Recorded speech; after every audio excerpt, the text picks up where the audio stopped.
10वी-12वी नंतर करिअर निवडायच्या वेळी पालकांमध्ये खूप कन्फ्युजन असतं की नेमकं कोणतं फील्ड निवडावं, आर्ट की सायन्स की कॉमर्स की इंजिनिअरिंग निवडावी. अशा अनेक प्रश्नांना पालकांना सामोरं जावं लागतं. त्यांचा खूप गोंधळ होतो. हा गोंधळ दूर करण्यासाठी आज आपण स्पेशल गेस्ट आमंत्रित केलेले आहेत.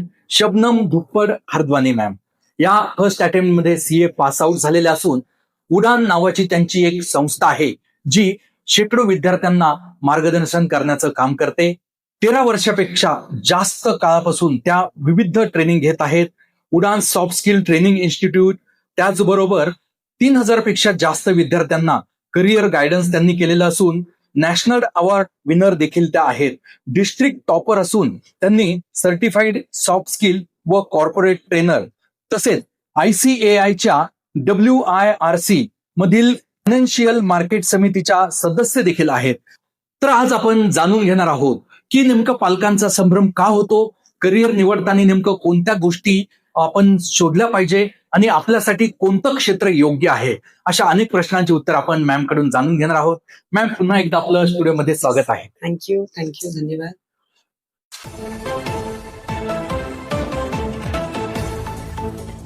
10वी-12वी झाल्यानंतर पालक आणि विद्यार्थ्यांच्या मनात एक भीती तयार होते की नेमकं कोणतं क्षेत्र निवडावं आणि काही चूक झाली तर मुलाचं आयुष्य बर्बाद होईल की काय. तर अशा वेळी पालकांच्या डोक्यामध्ये जो संभ्रम तयार होतो याचं मुख्य कारण काय? कसं आहे ना सर, आज एक खूप कॉम्पिटेटिव्ह एन्व्हायरमेंट तयार झालंय. आज आपल्या पालकांमध्ये किंवा आपल्या पेरेंट्सच्या डोक्यात काय असतं किंवा आत्याची मुलगी करतेय, मावशीचा मुलगा करतोय, काकाचा मुलगा करतोय, मित्र करतोय, तर आपल्याला सायन्स निवडायचंय का, आपल्याला कॉमर्स निवडायचंय का, किंवा कुठे रूल की आपल्याला 90-95% आलं तर सायन्स घ्यायचं आणि 60-70% आलं तर कॉमर्स आणि आर्ट्स घ्यायचं. असं आज काही नाहीये. आज आपल्याकडे एवढे ऑप्शन्स आहेत. Science, commerce, arts, diploma courses आहेत सर, आपल्याकडे फॉरेन कोर्सेस आहे आणि आज आपलं जे वर्ल्ड आहे ते खूप कॉम्पिटेटिव्ह झालंय. पण आपल्या पालकांच्यामुळे काय आहे ना, ते कोणत्या काळातून आले की बाबा मी सायन्स घेतला ना तर माझ्या मुलाने सायन्स घ्यायचं आणि 90% आले तर सायन्स घ्यायचा, 60% आले तर कॉमर्स घ्यायचं. नाही, आपल्याला आपल्या मुलाची कुवत, केपेबिलिटी, त्याचे इंटरेस्ट कुठे आहे, त्याचे अपॉर्च्युनिटीज आज कुठे कुठे आहे, आज कोणत्या फील्डमध्ये स्कोप आहे, हे पाहून आपल्याला एक करेक्ट डिसिजन घ्यायचं आहे की आपल्या मुलाने आज कोणतं ऑप्शन चूज करायचंय सर. 90-95% मार्क पडलेल्या विद्यार्थ्याने जर कॉमर्सला ऍडमिशन घेतलं तर लोक म्हणतात, अरे तू सायन्सला का नाही घेतलं. तर हा लोकांमध्ये संभ्रम का आहे? बरोबर, हे स्वतः माझ्यासोबत झालंय. मला स्वतः 94% in 10th standard when I was in my 10th standard. आणि मग लोक असंच विचारतात, अरे तुला एवढे पर्सेंटेज आले, तुला सायन्स का नाही घ्यायचंय, तू डॉक्टर बन, इंजिनियर बन. पण नाही, माझा इंटरेस्टच नव्हता सर. माझा इंटरेस्ट सीए, अकाउंट्स. आम्ही स्वतः आता कोचिंग घेतो. आम्ही सीएचे कोचिंग घेतो. एफसी अकॅडमी नावाने आमची कोचिंग क्लासेस चालतात. आम्ही बघतो मुलांचा इंटरेस्ट काय आहे. माझा इंटरेस्ट होता बाबा अकाउंट्स, मॅथ्स, बिझनेस कसं चालतं, व्यापार कसं करायचंय. तर मी स्वतःला विचारलं की नाही बाबा, 94% आला तरी पण आपला इंटरेस्ट कुठे आहे. मग एक मोठं चॅलेंज होता आपल्या पेरेंट्सला कन्व्हिन्स करणं. आज पण हे चॅलेंज खूप मुलांमध्ये आहे की आपल्या पेरेंट्सला कन्व्हिन्स करावं लागतं सर. तर याच्यामध्ये पेरेंट्सचा माइंडसेट एक खूप मोठा रोल प्ले करतं आपल्या मुलांचं भविष्य डिसाईड करण्यासाठी. कारण एक सपोर्ट सिस्टम, सर्वात मोठा सपोर्ट सिस्टम कोण आहे? आपले पेरेंट्स. आज आपले पेरेंट्स आपल्यासाठी किती करतात हे नाव आपल्यावर आहे की आपल्याला काय करायचं आपल्या पेरेंट्ससाठी. पण एक जबरदस्ती किंवा एक प्रेशर आलंय मुलांवर की नाही आई वडिलांनी सांगितलंय किंवा मित्र करतंय, मावशीचा मुलगा करतोय. तर याच्यामध्ये सर पेरेंट्सचा सपोर्ट आणि पेरेंट्सचा माइंड चेंज करणं, ते चेंज होणार तरच आपली सोसायटी चेंज होणार. अगदी बरोबर आहे. पण बऱ्याच वेळा होतं काय की जे पेरेंट्स असतात त्यांचे जे अधुरे स्वप्न होते की त्यांना जर डॉक्टर व्हायचं होतं पण ते शक्य झालं नाही. मग त्यांची अपेक्षा असते की माझ्या मुलाने डॉक्टर व्हावं. मग अशा वेळी ते मुलांचं आवड काय आहे किंवा विचार न करता अशा काही गोष्टी लागतात. मग अशा वेळी नेमकं पालक बरोबर की विद्यार्थी? करेक्ट, एकदम बरोबर सांगितलं. किंवा मी डॉक्टर होऊ शकला नाही तर आपल्या मुलाने स्टेथोस्कोप घ्यायचं, हे कुठे असं लिहिलंय. आणि आता एक सर्वे पण म्हणते की 10-20% स्टुडंट्स आज काय करतात, आपल्या वडिलांचं स्वप्न पुरं करतात. पण ते पेरेंट्स हे नाही बघतात की बाबा माझ्या मुलाचा इंटरेस्ट कुठे, त्याचा ऑपॉर्च्युनिटीज कुठे, स्कोप कुठे, हे न बघता त्याला सायन्समध्ये टाकतात. आणि जर आपण बघितलं, India is one of the top 10 nations ज्याच्यामध्ये सुसाईड रेट सर्वात जास्त भारतात आहे. का बरं? कारण प्रेशरमुळे आपण एक कॉलेज डिसाईड करतो आणि तुम्हाला पण माहितीये की सायन्स म्हणजे पेरेंट्सचा बजेट एकदम जास्त जातं आणि मुलांचं एकदम अपसेट माइंड असतं की बाबा मला सायन्स घेतलं का बरं, कारण पेरेंट्सला व्हायचं होतं. आणि सुसाईड रेटमध्ये आज भारत टॉप 10 कंट्रीजमध्ये आहे. का तर स्टुडंट्सला प्रेशरमुळे किंवा त्यांचा इंटरेस्ट न बघता त्यांनी ते फील्ड चूज केली. आता पैसे तर टाकले, बजेट पण हाय असतं, तुम्हाला माहितीये कोणती आपण कोर्स चूज करतो, डिप्लोमा चूज करतो, पैसे तर जाणारच आहे. आता आपण आई बापांना काय सांगणार, आपण वडिलांना काय सांगणार, आपण करू शकणार नाही करू शकणार, हे सगळं आपल्याला फर्स्ट दिवस डिस्कस करायचंय अँड नॉट आफ्टर 6 इयर्स. आजचं काय चालू आहे ना सोसायटी, आफ्टर 4 इयर्स 6 इयर्स आपण विचार करतो, मी बरोबर केलं का, हे करायचं होतं का, अच्छा ठीक आहे आता होऊन गेलं. नो, आता 10वीचा मार्क आले, 10वीची मार्कशीट आली, हे तुमच्याकडे एक भरपूर तुम्ही टाइम घ्या. एक तुम्ही समजा की माझा इंटरेस्ट कुठे, 1 महिना उशीर होणार, 2 महिना उशीर होणार, पण at least we could take a correct decision for our life. खूप छान तुम्ही विषय मांडला की मुलांनी शोधलं पाहिजे की माझी आवड काय आहे. करेक्ट. तर ही सुरुवात जर मुलगा 9वीतून 10वीत गेला तेव्हा जर त्याने शोधायला सुरुवात केली की माझी आवड नेमकं कोणती आहे, तर ही आवड कशी शोधायची, आपलं पॅशन कसं शोधायचं. करेक्ट. सर आता आवड शोधण्यासाठी खूप ऑप्शन्स आहे. खूप मुलं करिअर काउन्सिलिंग कडे जातात, पेरेंट्स जातात करिअर काउन्सिलिंगसाठी, पण ते वन ऑफ द ऑप्शन की we went to a career counsellor आणि आपण एक प्रश्नपत्रिका सोडवली, एक 100 प्रश्न असतात, पण फक्त प्रश्नपत्रिका सोडणं will it decide my future, तो द आन्सर इज नो. आणि will marks decide my future, then also the answer is no. मला 90% आले तर मी हुशारच आहे असं नाहीये. 60%चा मुलगाही हुशार आहे आणि 50%चा मुलगाही हुशार आहे. त्याचे इंटरेस्ट बिझनेसमध्ये असणार, त्याचे इंटरेस्ट व्यापारमध्ये असणार, त्याचे इंटरेस्ट कला शाखेत असणार, आणि हे झालं आता नाही माहितीये. तर जेव्हा मुलगा 8th 9th 10th स्टँडर्ड मध्ये असतो तेव्हा एक मॅच्युरिटी लेवल येते, एक अंडरस्टँडिंग लेवल येते की बाबा मला सायन्स आवडतं का, फॉर एक्झाम्पल फिजिक्स, केमिस्ट्री, मला सायन्सचे लॉ मध्ये इंटरेस्ट आहे का, न्यूटन्सचे लॉ असतात, की बाबा मला मॅथ्सचे फॉर्म्युलाज आवडतात, okay then we should go for that side.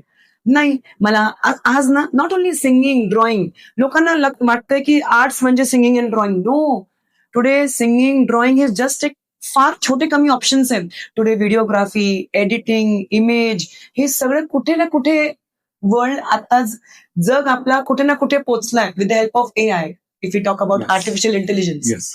So when we are in 8th 9th 10th standard, मुलाने पाहिलं पाहिजे की बाबा माझा मॅथ्स सायन्स हे कसं आहे. सायन्स चांगलं आहे तर त्या फील्डमध्ये जा, पण सायन्समध्ये काय फक्त डॉक्टर आणि इंजिनियर असतं नाही, बरेचपैकी ऑप्शन्स आहे सायन्समध्ये. Not only doctor and not only engineer. माझा मॅथ्समध्ये इंटरेस्ट आहे, मला व्यापार करायचा आहे, माझा बिझनेस करायचा आहे, मला स्वतःचा काहीतरी स्वतंत्र स्टार्ट करायचं आहे, मला ऑन्टरप्रिनरशिप मध्ये जायचंय, तर कॉमर्स करा. आणि नाही तर आपल्याला आर्ट्स आहे, आपल्याकडे डिप्लोमा ऑप्शन आहे. तर 8th 9th 10th जेव्हा तुम्ही करतात तेव्हा तुम्ही एक सर्वे करू शकतात. आज तुम्हाला माहितीये मोबाईल हे सर्वात एक असं डिव्हाइस झालंय की सर्व तुम्ही जे काही तुम्ही सांगणार त्याचे उत्तर तुमच्याकडे आहे. आणि आज मुलंही खूप हुशार झाले, मुलंही गुगल करतात, चॅट जीपीटी करतात, बाबा हे कोर्स काय आहे, कोर्स काय नाहीये.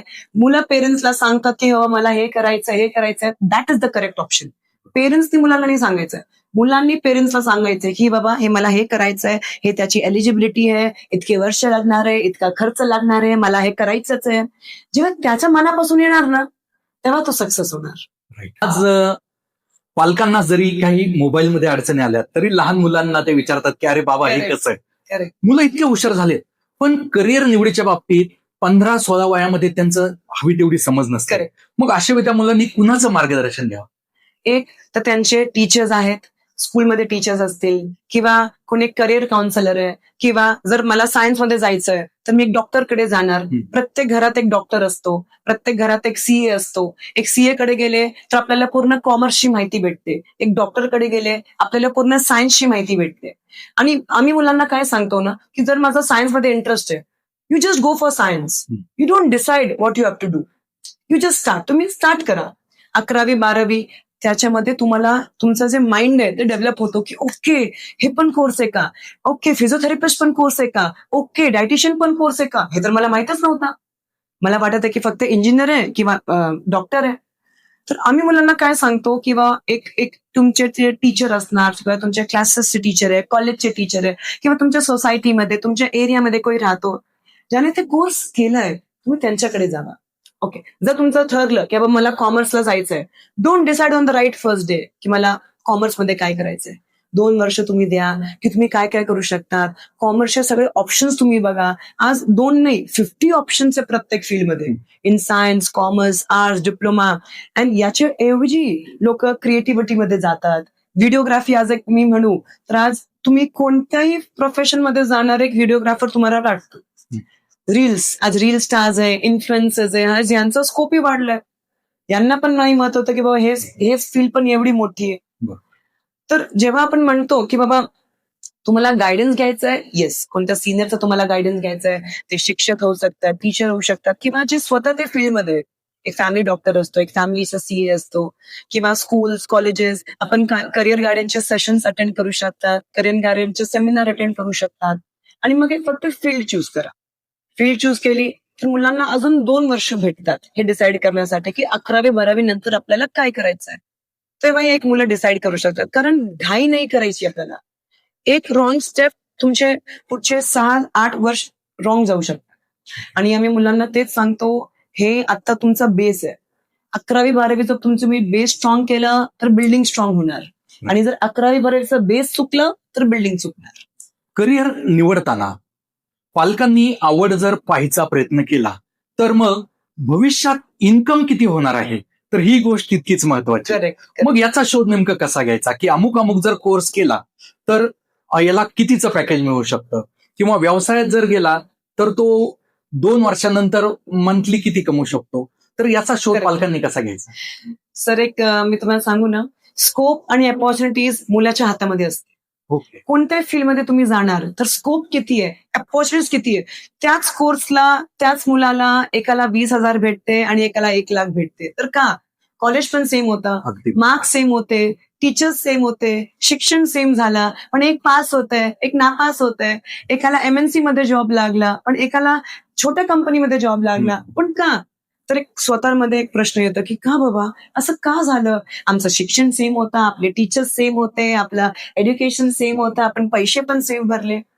तर पालकांनी एक गोष्ट तुमच्या मनात एक फिक्स करा की स्कोप आणि अपॉर्च्युनिटीज तुमच्या हातामध्ये, तुमच्या मुलाच्या हातामध्ये, की तुम्ही एज्युकेशन केल्यानंतर ते किती तुम्ही ते स्कोप आणि अपॉर्च्युनिटीज ग्रॅब करू शकतात. एकाला भेटली, एकाला नाही भेटली, तर तुम्हाला ते सिलेक्ट करायचंय. कारण आज मी सांगू ना, स्कोप आणि अपॉर्च्युनिटीज प्रत्येक फील्डमध्ये तुम्ही MBA करणार, MBA चांगल्या कॉलेजने करणार तरी तुम्ही भेटणार. आज मुलं सायन्स घेऊन BSc MSc पण घेतात, bachelors in science, master in science, त्याच्यामध्ये पण खूप स्कोप आहे.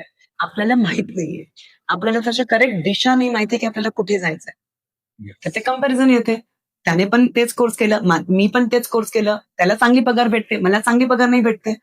तुम्हाला ते पगार ग्रॅब करायची आहे, तुम्हाला ते स्कोप अपॉर्च्युनिटीज ग्रॅब करायची आहे. It is not only for marks sir, आपल्या स्किल्स इकडे खूप महत्वाचे असतात. कम्पॅरिझन बद्दल आपण बोललात. जर एखाद्या पालकाच्या मुलाला 92% मार्क पडले, त्याला खूप आनंद व्हायला पाहिजे, Correct. साहजिक आहे. पण शेजारच्या मुलाला जर 95% पडले तर त्या विद्यार्थ्यालाही दुःख होतं आणि त्यापेक्षा जास्त त्याच्या पालकांना होतं. करेक्ट. तर अशा वेळी पालकांनी नेमकं काय चुकतंय हे कसं शोधावं. Comparison, comparison. The only answer to this is comparison. हे बघा, मला 75% भेटले, मी खूप खुश होते, वाव मला 75% भेटले. पण एका मिनिटानंतर एक कॉल आला मित्राचा हा. की त्याला 90% भेटले. बस, जे 1 मिनिट अगोदर मी खुश होते, आता 1 मिनिटानंतर मी आज आय एम व्हेरी सॅड. का बरं? एक कम्पॅरिझन की मला कमी पडले, त्याला जास्त पडले. तर पेरेंट्स, आपल्याला आपल्या मुलाचं भविष्य पाहायचंय, आणि आफ्टर ऑल फक्त पैसा इम्पॉर्टंट आहे? Is money only important? The answer is no. Money and happiness both are important. ते हॅपीनेस कसं भेटणार? तर करेक्ट करिअर चूज करण्यासाठी. आणि जेव्हा तुम्ही करिअर चूज करणार तेव्हा कम्पॅरिझन हे पहिला दिवसच येतो, पहिला दिवस नाही, पहिल्या मिनिटावर येतो. तुला किती पडले, त्याला किती पडले, हे कम्पॅरिझन. मग मुलाच्या मनात एक डिमॉरलायझेशन, त्याचा कॉन्फिडन्स लूज होऊन जातं. तो आतापर्यंत खुश होता की मला 75-80% आले, पण जसा फोन आला आत्ताच मुलाचा की त्याला 90% आले, तो तिकडेच डिमॉरलाइज होऊन जातं. म्हणजे जर त्याने एक विचार पण केले असेल की ठीक आहे, चांगलं झालं, मला 80% पडले, 85% आले, मी हे करणार ते करणार. द मोमेंट कम्पॅरिझन कम्स की आपल्याला कोणी कोणाच्या सोबत कम्पेअर करतो, ते डाऊन होऊन जातं. तर पालकांना हेच सांगायचं आहे की कम्पॅरिझन न करता तुम्ही तुमच्या मुलाचा बघा. पालक कंपॅरिझन मध्ये मुलांवर इतका प्रेशर टाकतात Correct. की मुलं शेवटचा टोकाचा विचार करून सुसाईडकडे जातात. करेक्ट. म्हणजे पालकांनी कसं शोधावं की आपण चुकतोय, हा प्रेशर खूपच अति होतोय, मुलगा Correct. कदाचित चुकीचा निर्णय घेईल, हे Correct. पालकांनी कसं समजून घ्यावं? आता जसं आपण एक पॉडकास्ट करतोय, आपण इंटरव्ह्यू सेशन्स करतात आहे, पालकांना एक अवेअरनेस करावी पाहिजे की बाबा आपल्याला मुलांवर प्रेशर नाही करायचंय, नाहीतर ultimate the option will be suicide. It is not a ultimate option, it is a temporary solution. आज एक मुलगा सुसाईड करणार, उद्या 2 करणार, मग 10 करणार. का बाबा? आज मुलं प्रेशर हँडल नाही करतात. आजची जनरेशन वेगळी आहे. आजची जनरेशन हे नाही की बाबा ते 14 तास काम करणार आणि 16 तास काम करणार नाही. आजची जनरेशनला आराम पण करायचा आहे आणि पैसे पण कमवायचे.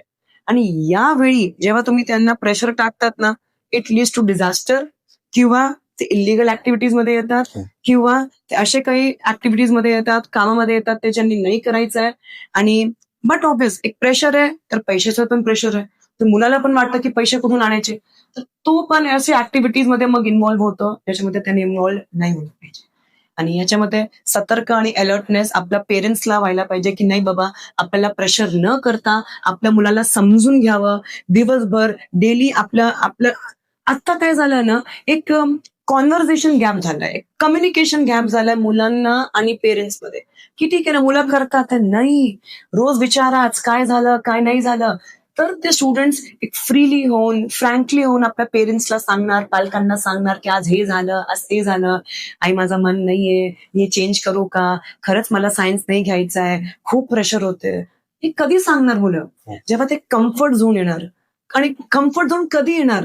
तर त्याचे कम्युनिकेशन, एक पेरेंट आणि स्टुडंट मध्ये, त्या मुलांमध्ये कम्युनिकेशन गॅप आज होतंय सर. येस, म्हणजेच पालकांनी एक समजून घ्यावं की आपला मुलगा आपलं स्वप्न पूर्ण करणारं मशीन नसून बरोबर. त्यालाही भावना आहेत, मित्रासारखं त्याच्याशी गप्पा माराव्यात, त्याच्याही भावना जाणून घ्याव्यात आणि मगच त्याच्या आवडीने करिअर निवडावं. करेक्ट.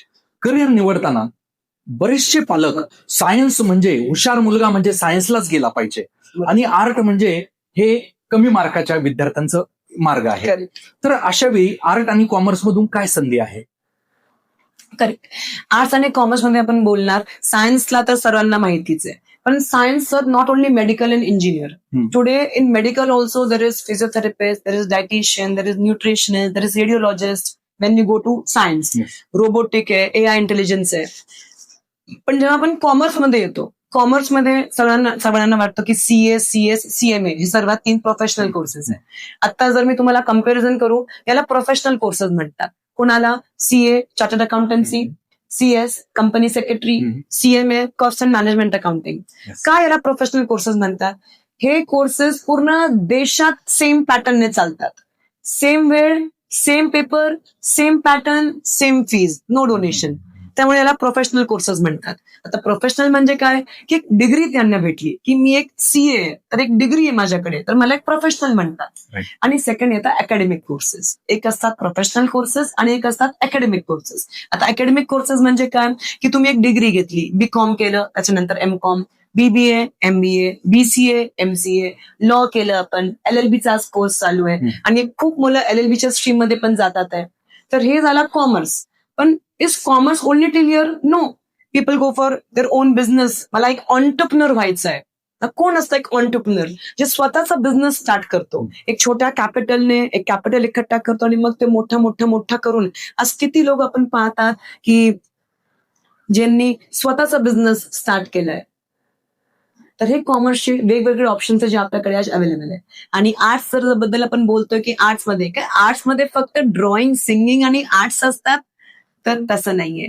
आज आर्ट्समध्ये लोक जातात फॅशन डिझायनिंगला, इंटिरियर डिझायनिंगला, मग लोक जातात त्यांच्याकडे जे काही इंटरेस्ट आहे ते इंटरेस्टला ते पुढे कोर्सेसमध्ये पुढे जातात. व्हिडिओग्राफी आहे, आज इमेज एडिटिंग आहे, कंटेंट क्रिएटर आहे, इन्फ्लुएन्सर्स आहे. आज युट्यूब एक सर्वात मोठा प्लॅटफॉर्म झालाय ज्याच्यामध्ये लोक जातात आणि पैसे पण कमवतात. म्हणजे ते खुश पण आहे आणि ते पैसे पण कमवतात. तर कोणत्या साईडने गेले? ते आर्ट्सच्या साईडने गेले. आणि याच्यानंतर येतात सर डिप्लोमा कोर्सेस, जे आपण 10वीच्या नंतरही डायरेक्टली करू शकतात, की सायन्स, कॉमर्स, आर्ट्स न जाता डायरेक्टली डिप्लोमा कोर्सेस असतात, फॉरेन कोर्सेस असतात. मग अजून एक कोर्स ज्यात आपण बोललो नाही, NDAच्या कोर्सेस आहे, आर्मीच्या कोर्सेस आहे. तुम्ही असं डिटेल काही कोर्सेस बद्दल सांगितलं की जे आजपर्यंत मला देखील माहिती नव्हतं. नक्कीच आपल्या प्रेक्षकांना याचा Correct. खूपच फायदा होईल. मॅम, आपण सीए होण्याचं स्वप्न का निवडलं? असं काय घडलं की तुम्ही ठरवलं यस मला सीए व्हायचंय? 10वी झाली होती, 94% आले सर. आणि त्या दिवशी एक सायन्स तर घ्यायचं नव्हतं, कारण मला सायन्समध्ये मॉलिक्युल्स, H2O, वॉटर, लॉस काय असतात, ठीक आहे, आपण मार्क्स पर्यंत आपण हो हो 94% आणलं, पण एक इंटरेस्ट कधी नव्हती सायन्स किंवा आर्ट्स मध्ये जाण्याची. आणि कॉमर्समध्ये तेव्हा एकच कोर्स होता की सीए. आणि मला कसं ना, मी जेव्हा बॅकग्राऊंड मधून येते की ज्याच्या म्हणजे एक 10 वर्षापूर्वी, 15 वर्षापूर्वी किंवा मुलींनी काय करायचंय, काय नाही करायचं, फक्त लग्न करायचंय, म्हणजे या काळातून आम्ही आलोय. आणि तेव्हा काहीतरी करायचं होतं, स्वतःच्या पायांवर आपला स्वतःचा कार असावी, स्वतःचा बंगलो असावा, स्वतःचा सगळं स्वतःचा करायचं. एक टॅगलाईन म्हणत होती, सगळं स्वतःचा करायचं आहे, मला एक इंडिपेंडेंट वुमन व्हायचं आहे. तर कॉमर्समध्ये काय, तर जेव्हा एक डिटेल स्टडी केलं तर एक कोर्स बघितला की सीए, चार्टर्ड अकाउंटन्सी. आणि जेव्हा मी डिस्कस केलं खूप सीए कडनं की बाबा त्याची साईनची खूप महत्व असते, सीएची एक साईन म्हणजे तुम्ही लाखो कमवू शकता, तसं त्यावेळेस म्हणायचे. आज पण आहे व्हॅल्यू, आज व्हॅल्यू आमच्या साईनची आहे. मी तुम्हाला सांगू, मला कोणी जर पासपोर्ट व्हेरिफिकेशन साठी मी अटकले किंवा ड्रायव्हिंग लायसन्स साठी अटकले, एक सीए टॅगच काफी आहे मला त्यांना सांगणं की मी सीए आहे. हो का मॅडम, ठीक आहे, तुमचं मी करून घेतो. हे जेव्हा मला कळलं की बाबा हो बाबा, सीए एक डिग्निटी आहे, सीए एक प्राईड आहे. आणि जेव्हा माझ्या नावाच्या पुढे सीए हे शब्द येणार, तेव्हा माझ्या आई बापांना किंवा वडिलांना किती ते हॅपी होणार की हो बाबा, माझ्या मुलीच्या नावाच्या आगे CA. Yes, and by God grace आता माझी पीएचडी पण चालू आहे, एक थोड्याच महिन्यात पीएचडी पण कम्प्लीट होणार. तर ते पण एक इच्छा होती की डॉक्टर सीए, जेव्हा दोन गोष्ट एकत्र येणार. खूपच छान. तो दिवस होता जेव्हा 10th स्टँडर्ड क्लिअर झाले की नाही, आपल्याला काय करायचंय आणि आपल्याला आपल्या पायावर ठरवून की काहीतरी आपल्याला करायचंय. ग्रेट. जसं मॅम अजूनही त्यांची उडान चालूच आहे आणि इन्स्टिट्यूटला देखील त्यांनी उडान नावच दिलेलं आहे. मॅम, फक्त डॉक्टरेट नाही, याही पुढे नक्कीच तुमचा प्रवास राहील आणि विद्यार्थ्यांना सुद्धा आपलं मार्गदर्शन मिळेल, यात शंकाच नाही.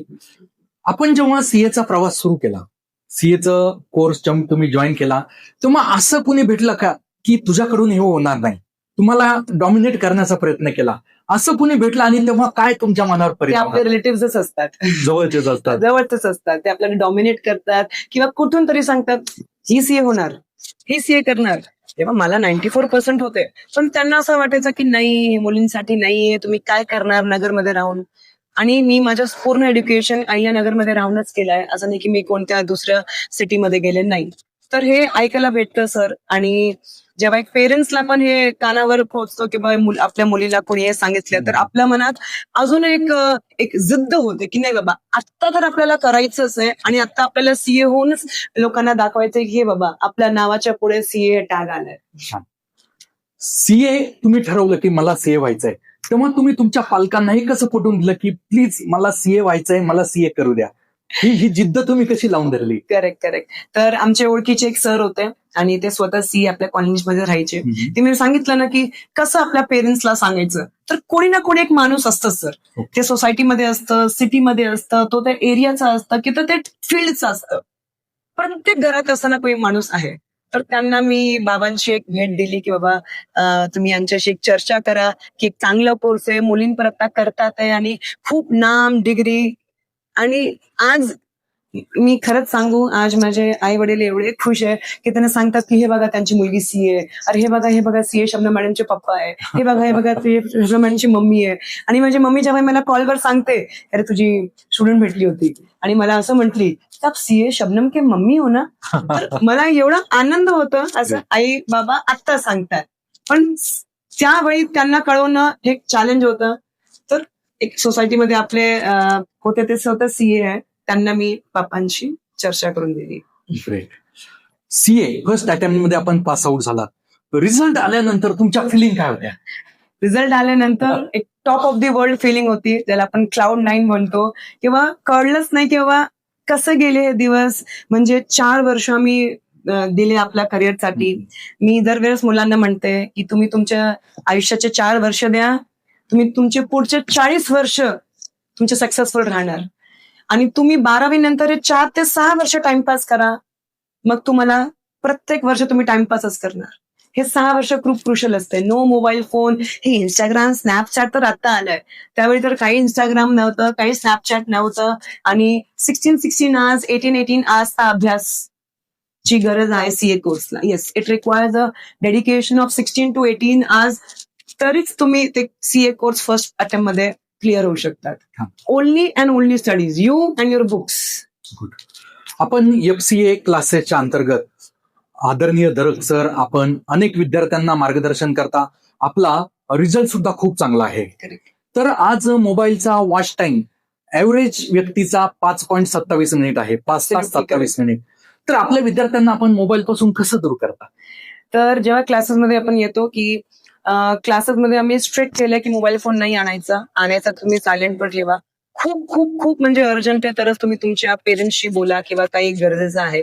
आणि आपण आता काय केलंय ना, क्लासेस 4 तास चालतात ना, आता नेक्स्ट मंथ पासून सुरू करणार आहे इम्प्लिमेंट. 2-3 तास इकडेच बसायचं, घरी जायचंच नाही. इकडेच तुम्ही असाइनमेंट कम्प्लीट करा, इकडेच तुम्ही तुमचे बुक्स कम्प्लीट करा, इकडेच तुम्ही तेच अभ्यास 2दा करा.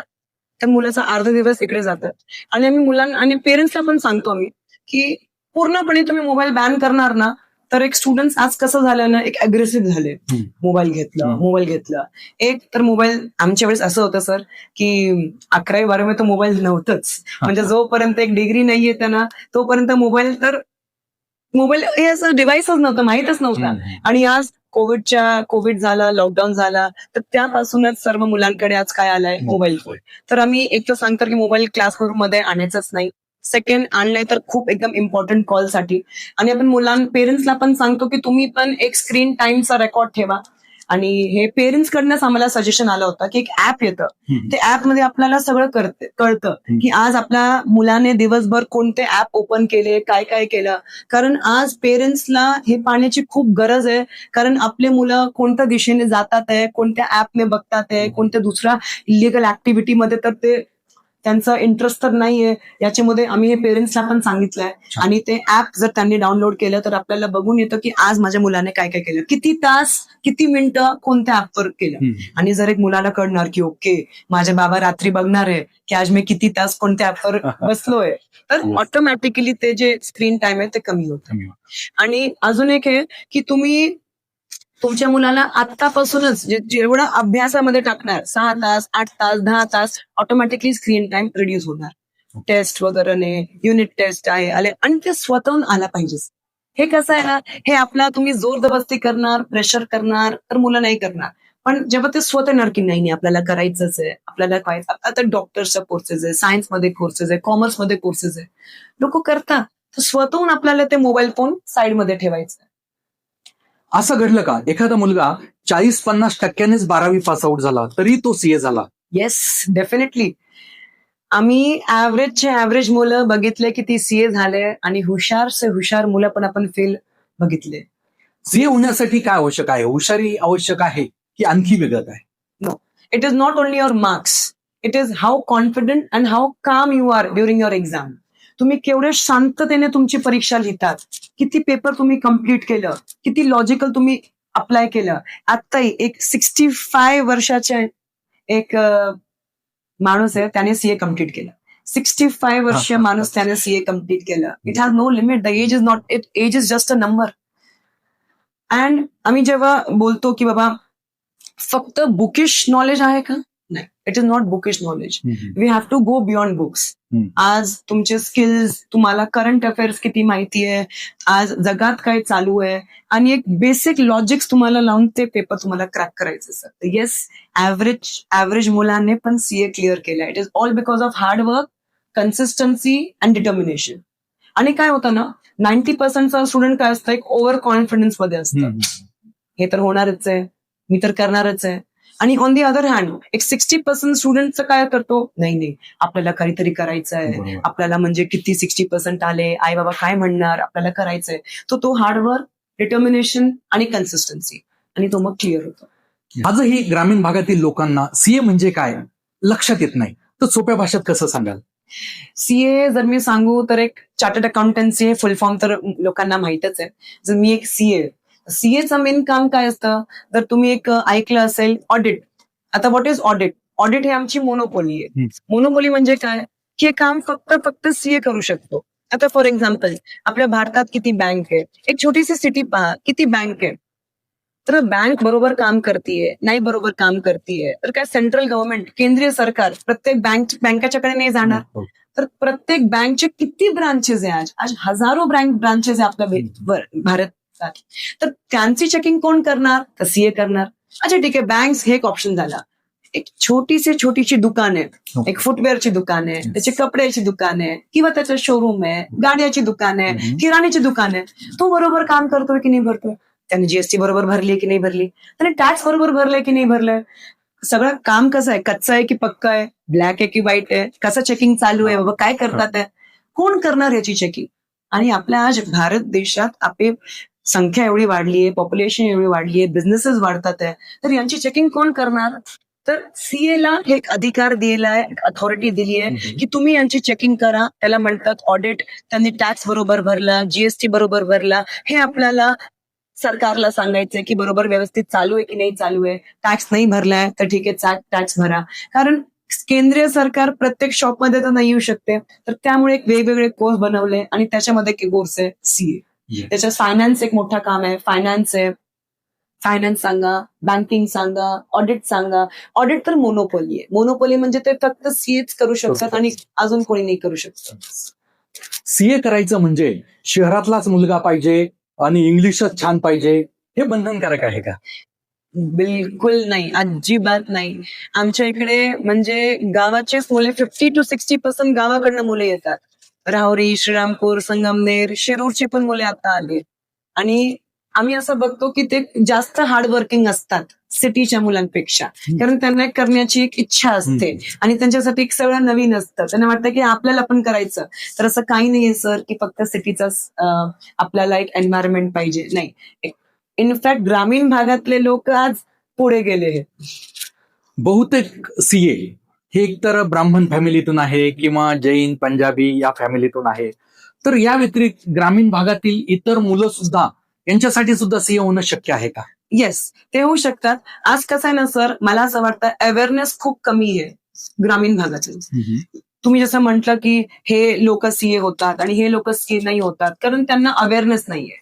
त्यांच्यापैकी कोणी असा माणूस नाही जे आतापर्यंत सीए झाला की तो त्यांना गाईड करणार. तर एक अवेअरनेस क्रिएट करायला पाहिजे. आणि तुम्ही अवेअरनेस कसा क्रिएट करू शकता? सोशल मीडियाच्या माध्यमाने, युट्यूबच्या माध्यमाने, आणि असं छोट्या छोट्या स्कूल आणि कॉलेजमध्ये जाऊन आम्ही त्यांना एक अवेअर करू शकतो की हे पण एक चांगलं कोर्स आहे. पण त्यांना त्याची माहिती नाहीये. माहिती नाहीये तर तो त्या दिशेवर नाही चालतो. 12वी फेल झालेला मुलगा सीए होण्याचं स्वप्न पाहू शकतो का? होते सर. आपल्याकडे 12वी फेल मुलं पण येतात आणि सायन्स घेतलं होतं 11वी 12वी. का घेतलं होतं सायन्स? किंवा आई वडिलांनी सांगितलं होतं सायन्स घेण्याचं आहे, नीट दिली, जेडब्ल्यू दिली, क्रॅक नाही झालं, कमी मार्क्स पडले, ते शिफ्ट होतात. ते कुठे शिफ्ट होतात? कॉमर्समध्ये. कारण कॉमर्समध्ये त्यांना सर्वात एकच कोर्स दिसतं आणि ते कोणतं दिसतं? सीए. 12वी फेल झाली तर त्यांना एक 6 महिन्याचं एक वेळ असतं की ते परीक्षा परत देऊ शकतात. आणि हो, नाही रेअर केसेस आहे, पण झालंय की बाबा ते केसेस करतात.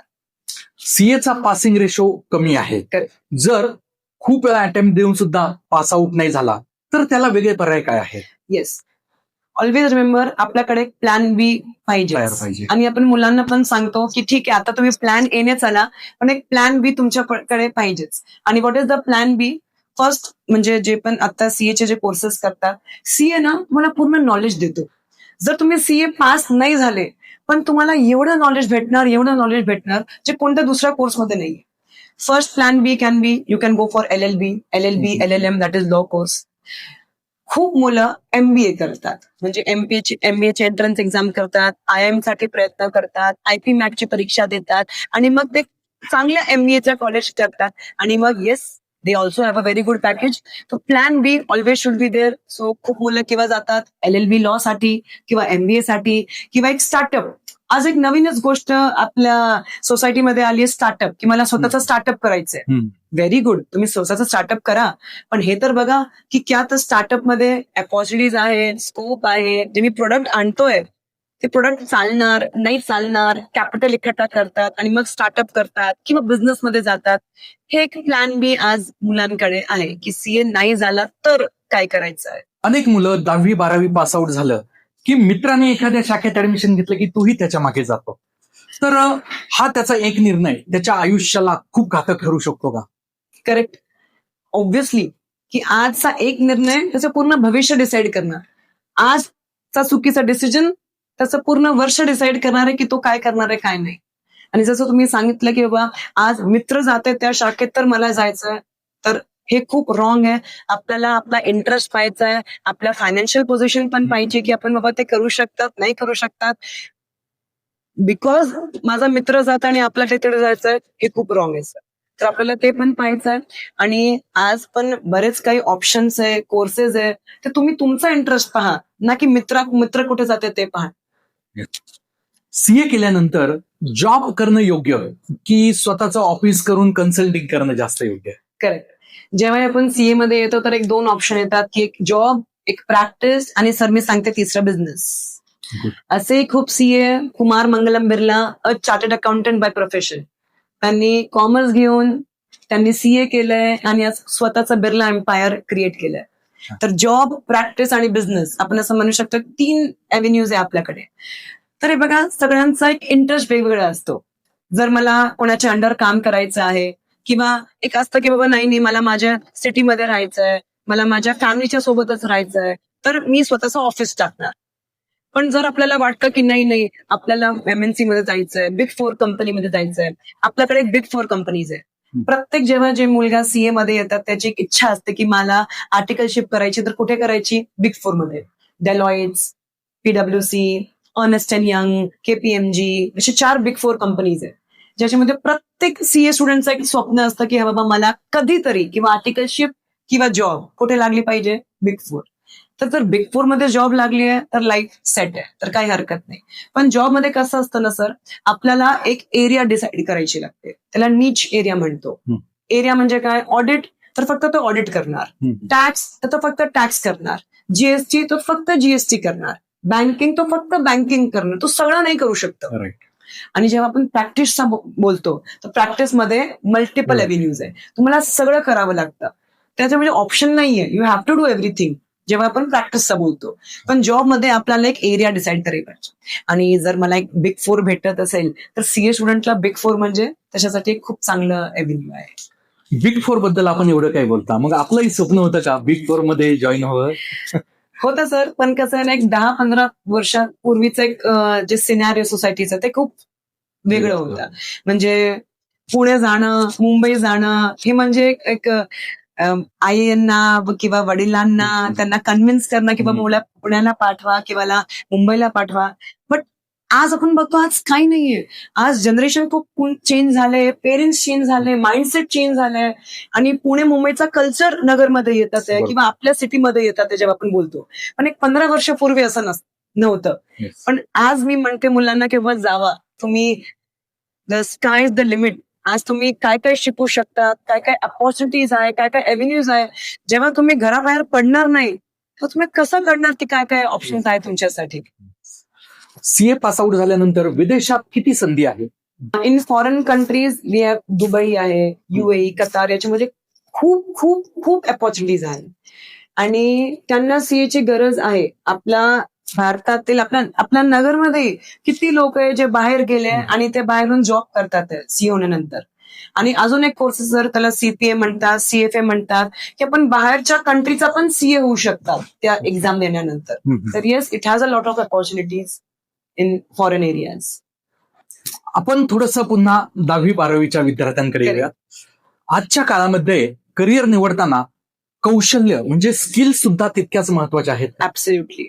जर स्किल्स माझ्यामध्ये कोणत्या जन्मजात स्किल्स आहे हे कसं शोधावं?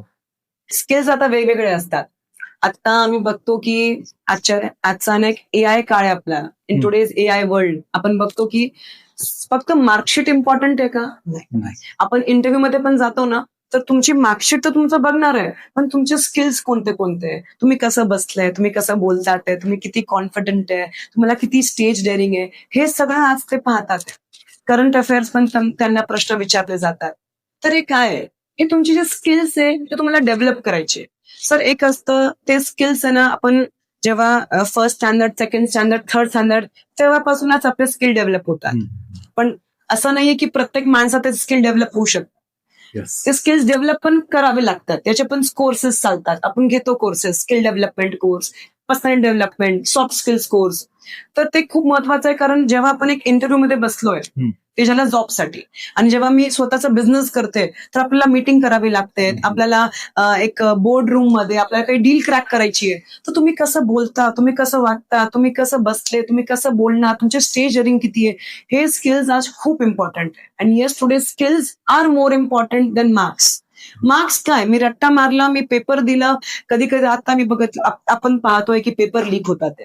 आता किती वर्ष झाले, पेपर काय आज लीक झाले का?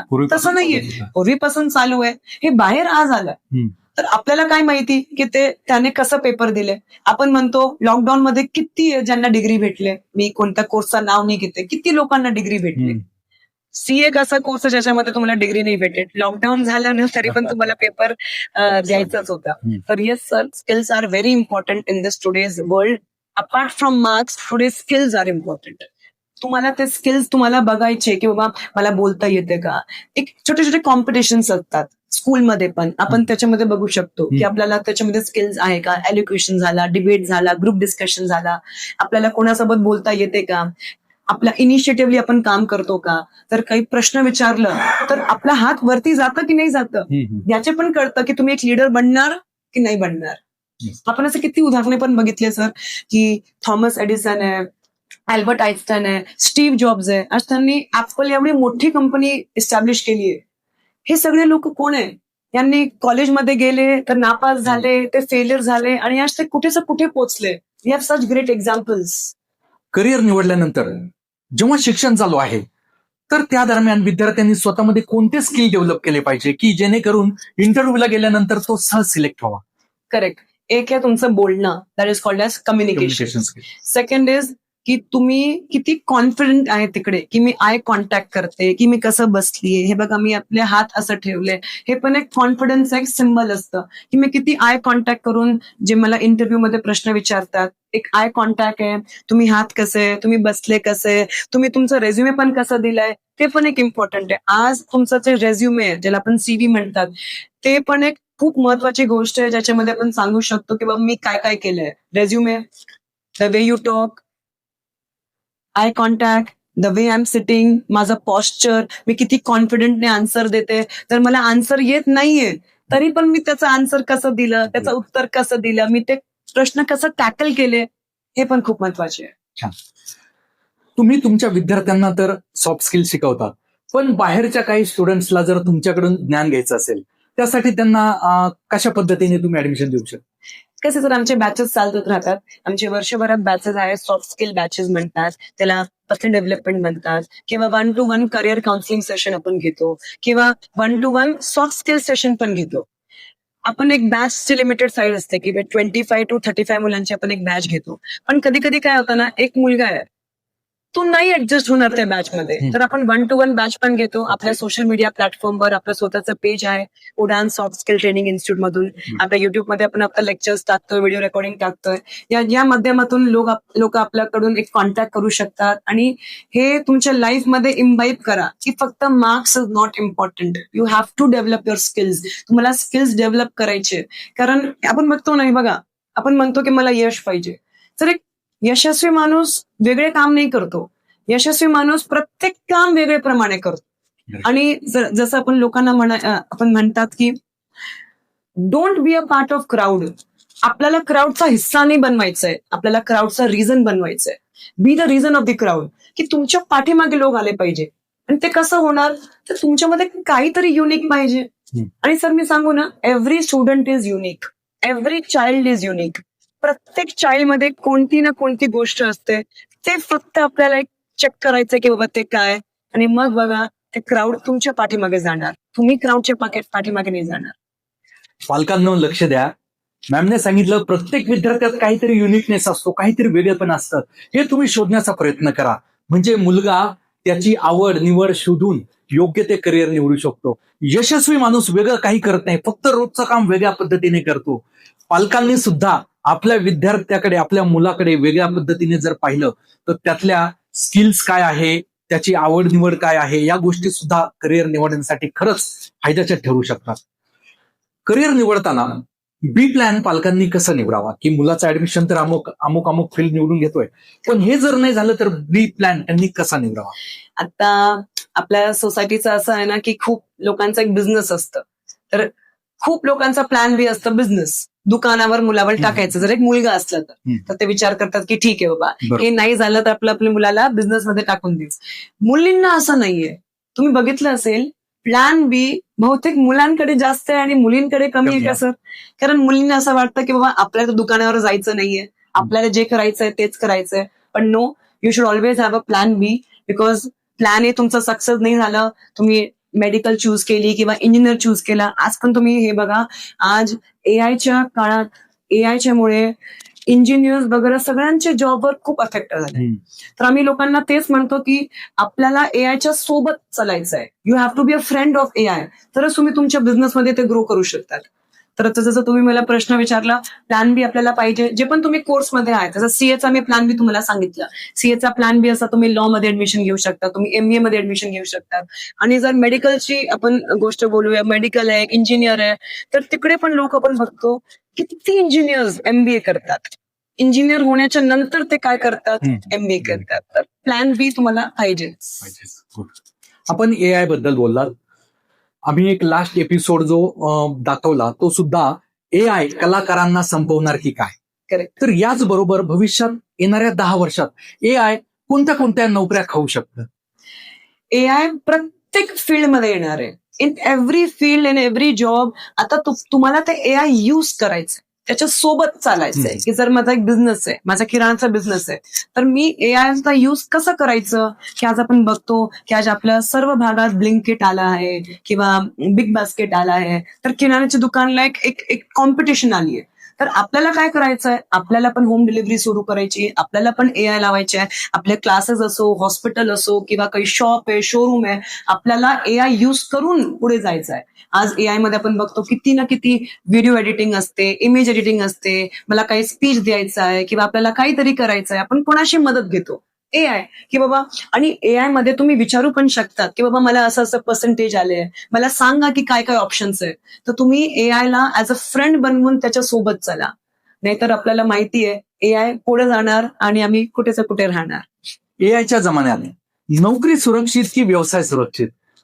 एआयच्या पण ऑब्वियस आन्सर बी व्यवसाय.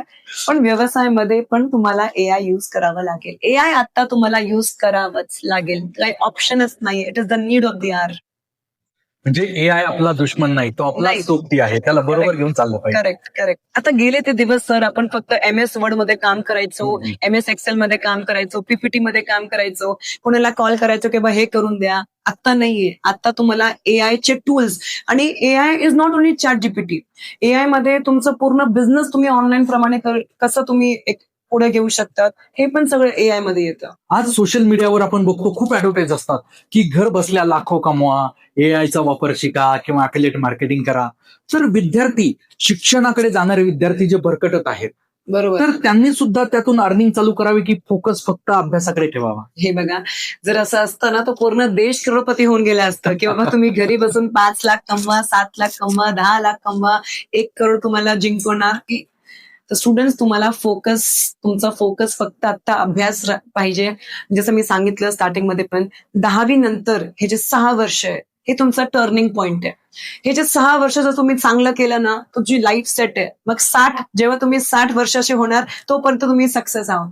पण 6 वर्ष जर तुम्ही चुकले, इकडे तिकडे, युट्यूबवर हे आलं, अरे हे मार्केटिंग आलीये, अरे आपल्याला हे करायचंय, घरी बसून हे करायचंय, असं करायचंय, हे 6 वर्ष जर तुमचे इकडे तिकडे झाले, मग कुठे ना कुठे याचा इम्पॅक्ट असणारच आहे सर. करिअर निवडताना युट्यूब असेल किंवा इन्स्टा, फेसबुकवर रील्स टाकणं किंवा त्याचबरोबर वेगवेगळ्या मार्केटिंगच्या द्वारे अर्निंग करायची असेल, तर त्यात कोणती संधी उपलब्ध आहे सर. असं नाही की त्याच्यात संधी नाहीये, पण एक ऑथेंटिसिटी पाहिजे. What is authenticity? की ते प्रोडक्ट किंवा ते साईट बरोबर आहे की नाही बरोबर आहे. आजकाल स्कॅम, फ्रॉड हे खूप चाललंय in every social media marketing. बाबा हे करा, तुम्ही 5,000 भरा, मी तुम्हाला हे देणार. तर first of all I would like to say, पहिलं तर मुलांनी हे चेक करायचे की ते करेक्ट आहे की नाही करेक्ट आहे, त्याला ऑथेंटिसिटी म्हणतो आपण, की बाबा ते वेबसाईट आहे ते बरोबर आहे की नाही बरोबर आहे. आणि त्याच्याद्वारे किंवा जर तुम्ही सायन्सच्या स्ट्रीम मध्ये आहे, आज खूप ऑप्शन्स आहे की तुम्ही घरी बसून एक वेबसाईट तयार करू शकतात किंवा एक ऍप तयार करू शकतात किंवा एक नवीन आयडिया आणू शकतात की ज्याच्यामध्ये लोकांचा कसं एक इझीनेस होणार. तर एक ऍप, वेबसाईट हे सगळं. किंवा बाबा मला माझं टीचिंग चांगलं आहे, मी ऑनलाईन चांगलं बोलू शकते किंवा माझं कम्युनिकेशन चांगलं आहे, तर आज मी म्हणू ना किती जॉब्स आहे. ऑनलाईन ट्युटर पाहिजे, ऑनलाईन होम ट्युशन्स पाहिजे किंवा मला ऑनलाईन मॅथ्सचे टीचर्स पाहिजे, ऑनलाईन हे सब्जेक्ट पाहिजे. आज मार्केट खूप मोठं आहे. तुम्ही घरी बसून पण टीचिंग करू शकता आणि teaching is for every field. तुम्ही सायन्समध्ये असोल, कॉमर्समध्ये असोल, physics, chemistry, biology, English, accounts, maths, सर्वांसाठी आज एक ऑनलाईन टीचिंगचा एक सर्वात चांगला प्लॅटफॉर्म आहे. फक्त चेक करा की ते बरोबर आहे की नाहीये. शिक्षणाबरोबर बरेचशी मुलं सोशल मीडियावर ऍडव्हर्टाईज बघतात की शेअर मार्केटमधून खूप पैसे कमाव वगैरे, आणि 95% लोक पैसे घालतातच. बरोबर. तर असे मुलं भरकटू नये म्हणून त्यांना पण काय सल्ला देऊ शकता? मध्ये ऍक्च्युली एक फ्रॉड पण पकडलं होतं, मी नाव नाही घेणार इन्स्टिट्यूटच्या, ज्यांनी असंच फसवणूक केली की असं कमवा, ते कमवा, 5 लाख टाका, 10 लाख टाका, 5,000 सुरू करा. आणि जेव्हा सेबीने त्याचं चेकिंग केलं तर असं कळलं की त्याने करोडो रुपये कमवले. कशातून? शेअर मार्केटच्या क्लासेस. आणि त्याच्या स्वतःच्या पोर्टफोलिओमध्ये 10 करोडचा लॉस आहे. त्याच्या स्वतःच्या पोर्टफोलिओमध्ये 10 करोडचा लॉस आहे आणि तो काय करतोय? तो लोकांना फसवतोय किंवा हे क्लास करा 100 रुपयात, 1000 रुपयात, 2000 रुपयात.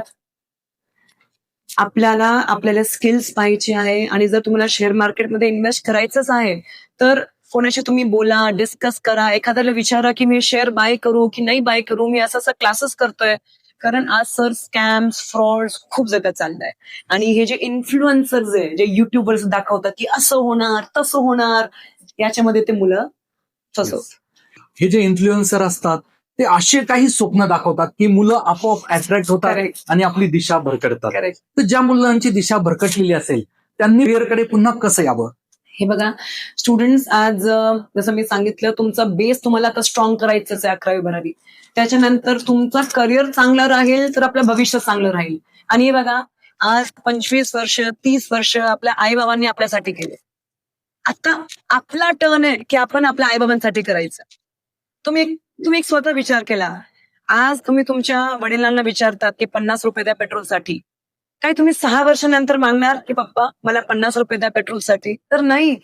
हे तुमच्या आतून आला पाहिजे की आज 25-30 वर्ष आपल्या आई वडिलांनी आपलं केलं, तर आता आपल्याला करायचं आपल्या आई वडिलांचं. आपण नाही मागू शकतो की 100 रुपये द्या मला हे बघायचं. नाही, आपल्याला काळजी घ्यायची आपल्या आई वडिलांची. आणि मग ते कसं होणार?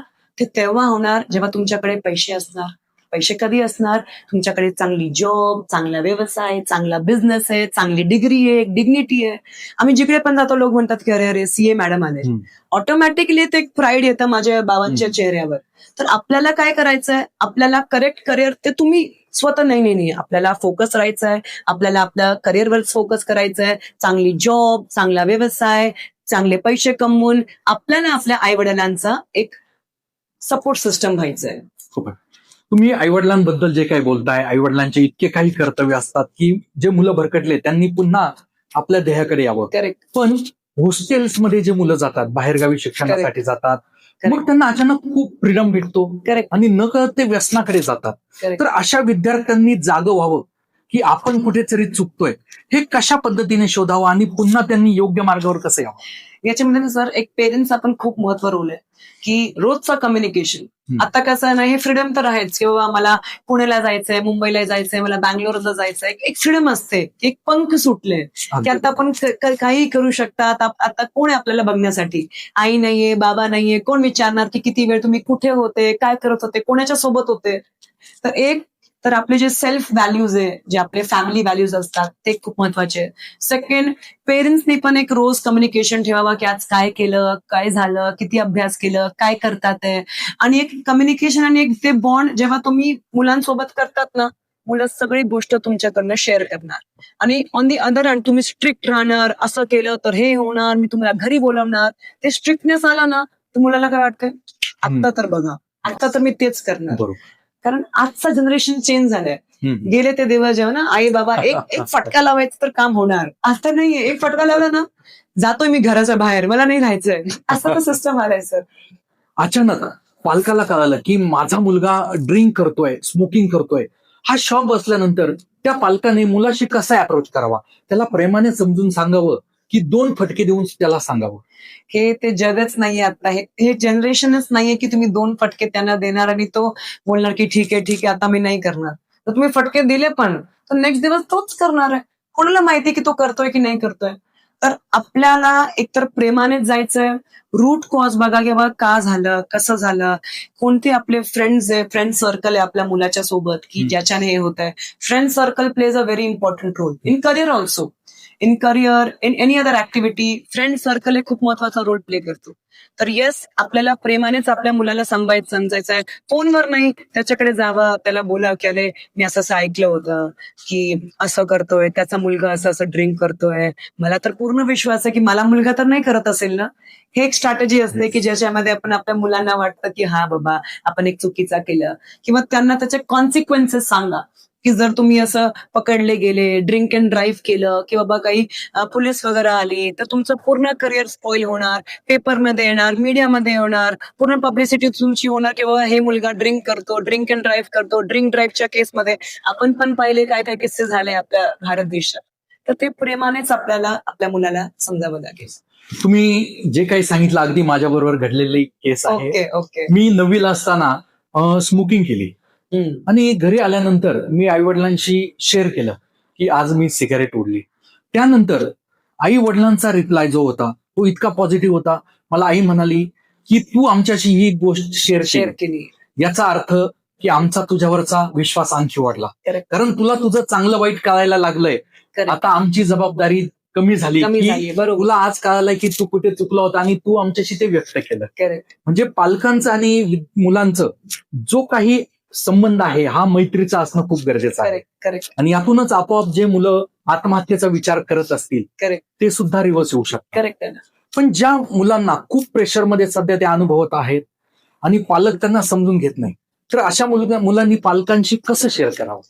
किंवा तुम्ही पालकांशी शेअर नाही करू शकता तर तुमच्या मित्रासोबत शेअर करा किंवा मला सोडायचं आहे सगळं, पण एक प्रेशर असतं किंवा ज्याच्यामध्ये ते मुलं बाहेर पडू शकणार नाही. आपण पेरेंट्सला सांगतो पण एव्हरी टाइम पेरेंट आपल्याला समजून घेणार हे पण करेक्ट नाहीये. तर आपल्या आपण मित्रांशी शेअर करू शकतात किंवा कोणतं असं टीचर असेल किंवा ज्यांच्याकडे तुम्ही जाऊ शकतात आणि त्यांना म्हणा किंवा असं असं आहे, मला याच्यात बाहेर काढायचं आहे पण ते होत नाहीये. तर त्यामुळे एक एक कोणीतरी एक हेल्प म्हणून आपल्याला पाठीशी येतं जे आपल्याला हेल्प करणार. आजच्या विद्यार्थ्याचा सर्वात मोठा शत्रू कोण? कठीण अभ्यास की मोबाईल? मोबाईल. मला तर हेच नाही कळतंय की आपण मोबाईलला चालवतोय की मोबाईल आपल्याला चालवतोय. म्हणजे 5 मिनिटं आपल्याला भेटतात किंवा चला चला हे रील्स करा, आणि आपण बघतो की ज्याच्यामध्ये आपला कॉन्सन्ट्रेशन वीक होतंय आणि मला एक काम करण्यासाठी पण 1-1 तास लागतंय. जर आपण मोबाईलमध्येच आपण एक कॉन्स्टंटली आपण ते रील्स पाहतात, 1 टाइम 2 3 4 5 7 1-2 तास कुठे जातात. The biggest enemy today is mobile. आता ते आपल्यावर त्याचा युज कसं करायचंय. लोक पुढे पण गेले मोबाईलच्या वापरण्यास, आज लोक किती कुठे कुठे पोहोचले. मोबाईल बघताना आपल्या ब्रेनमध्ये जे हार्मोन्स तयार होतं, डोपामाइन, Correct. न्यूरो ट्रान्समीटर म्हणलं जातं, ते आनंद देण्याचं काम करतं. तर कदाचित आपल्याला एखाद्या ट्रॅपमध्ये अडकवलं जातं की काय. भारतीय जे येणारी पिढी आहे, तुम्ही बघा या मोठमोठ्या ज्या कंपन्या आहेत, अमेझॉन असेल, युट्यूब असेल, फेसबुक असेल, इन्स्टा असतील, या सर्व बाहेरच्या देशातील आहेत. करेक्ट. तर कदाचित नकळत आपल्याला एखाद्या जाळ्यात अडकवलं जातं की काय. बरोबर आहे सर. आपण जितकं वेळ आपण मोबाईलवर बसतो ना, की ते कमवतात. हे लोकांना माहिती नाहीये. आपला तुमचा 1 तास असा स्क्रीन टाइम ते ₹1000 तिकडे कमवतात. आपल्याला वाटतंय की आपण इकडे फक्त बसतोय, ठीक आहे आपण तर रील्स पाहिले, आपण याचा इंस्टाग्राम प्रोफाईल पाहिला, पण नाही. का इंस्टाग्राम फ्री आहे? कारण तुम्ही 3 तास बसणार ना तर त्यांना ते तिकडे पैसे कमवतात. तुम्ही एक ऍप डाउनलोड करतात, हे लोकांना नाही माहिती. म्हणजे तुम्ही त्यांनाच एक सोर्स देता ते पैसे कमवण्यासाठी, आणि आपण तर काय 3 तास आपला टाइमपास झाला. तर आपल्याला कुठे ना कुठे प्रत्येक स्टुडंटांना सर एक हॉबी असली पाहिजे की ठीक आहे फ्री टाइम आहे ना, तुम्ही ड्रॉइंग करा, तुम्ही सिंगिंग करा, तुम्ही काही लाफ्टर शो बघा किंवा तुम्ही पार्क मध्ये जावा, तुम्ही वॉकिंग करा, ज्याच्यामुळे तुमचा स्क्रीन टाइम कमी होणार आणि तुम्ही या ट्रॅपमध्ये. जे मुलं सध्या मोबाईलमध्ये अडकलेली असतील किंवा कमी मार्क पडलेले असतील, तर अशा मुलांना असं वाटतं की आता माझं तर काही खरं नाही, तर अशा मुलांसाठी आपण काय संदेश द्याल? असं नाहीये स्टुडंट्स, आम्ही बघितले 50-60% आले ना तरी ते मुलं कुठे ना कुठे पोहोचतात. एक जिद्द असली पाहिजे. जिद्द. कशाची जिद्द? आपल्याला करायचंच आहे म्हणजे करायचंच आहे. आम्ही बघतो आता अमिताभ बच्चन 17 टाइम्स फेल झाले, रिजेक्टेड माणूस आहे 17 टाइम्स. आणि मग जेव्हा त्याची शेवटला एक मूवी आली तेव्हा तो हिट झाला. हे काय अमिताभ बच्चनचा एक जिद्द होता. तर तो काय खूप हुशार होता का? तसं नाहीये. आपण बोलतो एक जिद्द म्हणजे काय? आता हे बघा आपल्या आत्ताच मॅचेस वगैरे पण झाली. विराट कोहली, सचिन तेंडुलकर. वडिलांची डेथ झालीये, डेड बॉडी घरी आहे, पण तरी ते खेळले, देशासाठी खेळले. घरी डेड बॉडी आहे वडिलांची, पण तरी खेळले. हे काय आहे? ही जिद्द आहे. काहीतरी करण्याची जिद्द आहे. आपल्या देशासाठी करण्याची जिद्द आहे. तुमच्याकडे पण ते जिद्द पाहिजे. कुणासाठी? आपल्या फॅमिलीसाठी, आपल्या आई वडिलांसाठी, स्वतःसाठी. हे स्वतःला आपल्याला काय करायचं आहे. It is not the marks. 60% आले ना चालेल, तुम्ही ते जिद्दने करा. मला करायचं म्हणजे करायचंय आणि मला पुढे व्हायचंय म्हणजे व्हायचंय. मी पण इकडेच आहे, तुम्ही पण इकडेच आहे. मला इंडिपेंडेंट व्हायचंय, मला म्हणजे एक स्वप्न पुरे करायचे, मला स्वतःची कार घ्यायची, स्वतःचा बंगलो घ्यायचंय. हे जर एक प्रत्येक स्टुडंट असा विचार करणार ना, मग तो ते करेक्ट दिशेने चालेल. जे पालक आपला व्हिडिओ बघताय त्यांच्यासाठी एक संदेश द्यायचा आहे की विद्यार्थ्यांना दडपण द्यावं की दिशा द्यावी, संदेश द्या. येस, पालक तुम्हाला हेच सांगायचं आहे की आपल्या मुलाला तुम्हीच दिशा देऊ शकता. काही आपल्या बघा एक लहान मुलं असतं, त्याला काही लागलं, जो बघा चोट लागली, कुठे येतात, मम्मा मम्मा मला हे झालं. आता कसे मुलं मोठे झाले तर कम्युनिकेशन गॅप वाढलं. तर मी हेच सांगणार पालकांना की बाबा तुम्ही एक करेक्ट दिशा द्या. तुम्ही ते सपोर्ट सिस्टम आहे, तुमच्या मुलाच्या पाठीशी तुम्ही थांबा, त्यांच्या पाठीशी हात ठेवा की बाबा काय झालं की आम्ही आहे तुमच्यासोबत, आम्ही आहे तुमच्यासोबत, तुम्ही करा फक्त. हॅपीली करा. एक असं नाही की प्रेशर करून घ्या. जर हे एक कम्युनिकेशन स्ट्रॉंग झालं एक पालक आणि एक स्टुडंट मध्ये किंवा एक मुलामध्ये, तेव्हा बघा एक राईट दिशेने ते करिअर आपला चूज करणार. थोडक्यात पालक आणि त्यांचा मुलगा यांचं नातं हे मैत्रीचंच असावं, तेव्हाच ह्या अडचणी सॉल्व्ह होऊ शकतात. 10वी आणि 12वीचे मुलं ज्यांना करिअर निवडायचंय त्यांच्यासाठी 1 मिनिटात संदेश द्यायचा आहे. ओके, पहिलं तर तुम्हाला कॉंग्रॅच्युलेशन्स की तुम्ही खूप मोठी पायरी पार केली आहे. पण एवढंच नाही, तुम्हाला खूप मोठं व्हायचंय, खूप आता जास्त तुम्हाला अजून अभ्यास करायचाय.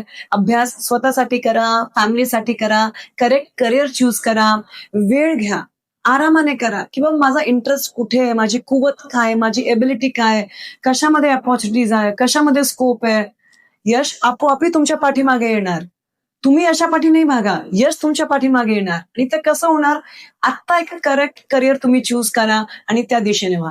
आणि येस, कम्युनिकेशन करा तुमच्या पेरेंट्स सोबत, चांगले मित्र बनवा, करेक्ट फ्रेंड सर्कल पाहिजे आणि मग तुम्ही तुमच्या करिअर आणि तुमचा ग्रोथ हे तुमच्याकडेच. मॅम, आजपर्यंत आपण हा जो प्रवास केलेला आहे, या प्रवासात असं काय शिकलात जे एका शब्दात विद्यार्थ्यांना सांगू शकता आणि ते मुलांचं लाईफ चेंजिंग होऊ शकतं? जिद्द, तुमचं डेडिकेशन. तुम्ही किती डेडिकेटेडली तुमच्या करिअरला तुम्ही चूज करणार आणि तुम्ही सांगणार की मला हे करायचंच आहे म्हणजे करायचंच आहे. ते एक सर्व मुलांनी तुमच्या लक्षात ठेवायचं की बाबा नाही, मला करायचंच आहे म्हणजे करायचंच आहे. हे जिद्द जेव्हा तुम्ही आली ना, एक पागल पण म्हणतात, भूक म्हणतात, त्याची भूक, करिअरची भूक, एक चांगल्या भविष्याची भूक, हे तुम्हाला आली पाहिजे. मी आपल्याला रॅपिड फायर काही फास्ट प्रश्न विचारणार आहे आणि आपल्या दृष्टिकोनातून आपण झटपट उत्तर द्यायचं आहे. पहिला प्रश्न, मार्क्स आवश्यक की हुशारी? हुशारी. सायन्स की कॉमर्स? कॉमर्स. मी स्वतःचा बॅकग्राऊंड मध्ये आहे. सीए की IAS? सीए. नोकरी की व्यवसाय? व्यवसाय. गाव की शहर? शहर. इंग्रजी बोलणं आवश्यक आहे की कॉन्फिडन्स जास्त आवश्यक? कॉन्फिडन्स जास्त आवश्यक. मोबाईल महत्वाचा की पुस्तक महत्वाचं? पुस्तक. आता काळ चेंज होतं तर मोबाईलवर सुद्धा पुस्तक पाहू शकतो. युट्यूब की कॉलेज? एक टफ विचारलं तुम्ही. आता कॉलेज. सध्या कॉलेज. एकदा पास आउट झाले की तर युट्यूब. महत्वाचं काय, पदवी की अनुभव? अनुभव. करिअर निवडताना पालकांच्या दृष्टिकोनातून पैसा महत्वाचा की मुलाची आवड महत्वाची? मुलाची आवड महत्वाची. पैसा कधी येऊ शकतो. ग्रेट. सरकारी नोकरी की स्वतःचा व्यवसाय? स्वतःचा व्यवसाय. जास्त मार्क्ससाठी घोकंपट्टी की अभ्यास समजून घेणं? अभ्यास समजून घेणं, कारण आजच्या काळात लॉजिकल आणि कन्सेप्ट क्लिअर होण्याचे खूप गरजेचं. करिअर निवडताना आई वडिलांचं ऐकायचं की स्वतःच्या मनाचं ऐकायचं? स्वतःचं ऐकायचं आणि आई वडिलांना समजायचं. करिअर निवडल्यानंतर एकच उत्पन्न की वेगवेगळे सोर्स? वेगवेगळे source, not dependent on only one source. मैदान की मोबाईल? मैदान. यश की समाधान? समाधान. पैसा की प्रतिष्ठा? प्रतिष्ठा. कष्ट की नशीब? आता जे पण आपण केले कष्टानेच केले. कष्ट तर आहेच, पण शेवटी नशीब. मित्र की मोबाईल? काय निवडा? मित्र. सीए झाल्यानंतर विदेश की भारत? भारत. मॅम, आपण स्टुडिओमध्ये आलात आणि विद्यार्थी आणि पालकांना खूप सुंदर आणि हसत खेळत मार्गदर्शन केलं. आमच्या सर्व पालकांच्या वतीने आणि आमच्या zero to hero with Anil Yevle या स्टुडिओ युट्यूब चॅनलच्या वतीने आपले मनापासून आभार. धन्यवाद. थँक्यू.